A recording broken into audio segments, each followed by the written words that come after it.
నేపాల్ రాజకీయ చరిత్రలోనే ఓ సంచలనం బ్యాలెన్స్ షా.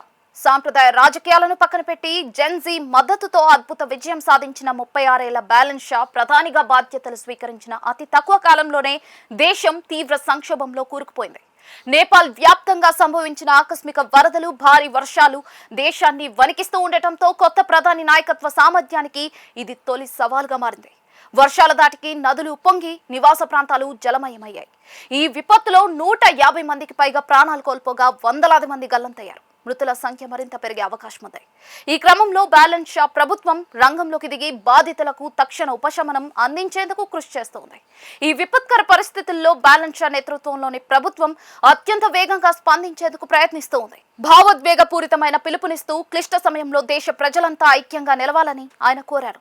బాధిత కుటుంబాలకు అండగా ఉంటామని ప్రకటిస్తూ అధికారులకు సహాయక చర్యల్లో ఏమాత్రం అలసత్వం వహించవద్దని కఠిన ఉత్తర్వులు జారీ చేశారు. సైన్యం, పోలీస్ యంత్రాంగం, ప్రత్యేక విపత్తు నిర్వహణ బృందాలు రంగంలోకి దిగి బాధితులను సురక్షిత ప్రాంతాలకు తరలించడం, తాగునీరు, ఆహారం, అత్యవసర వైద్య సదుపాయాలను అందించేందుకు రాత్రింబవళ్లు శ్రమిస్తూ ఉన్నాయి.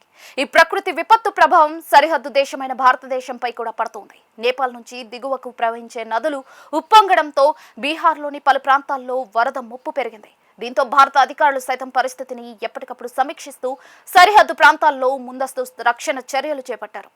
సాంప్రదాయ నాయకత్వాన్ని పక్కన పెట్టి ఒక యువ నేతపై నమ్మకంతో అధికారాన్ని అప్పగించిన ప్రజలకు ఈ సంక్షోభాన్ని నిర్వహించే తీరు అత్యంత కీలకంగా మారింది. ప్రస్తుతం ప్రభుత్వం తీసుకుంటున్న తక్షణ చర్యలపై సానుకూల వాతావరణం కనిపిస్తున్నప్పటికీ కూడా బాధితులకు పూర్తి స్థాయిలో పునరావాసం కల్పించడం, మౌలిక వసతులను పునరుద్ధరించడం వంటి అంశాల్లో బ్యాలెన్స్ షా ప్రభుత్వం ఎంతవరకు విజయం సాధిస్తుందనే దానిపైనే ఆయన నాయకత్వ సామర్థ్యానికి నిజమైన మార్కులు పడనున్నాయి.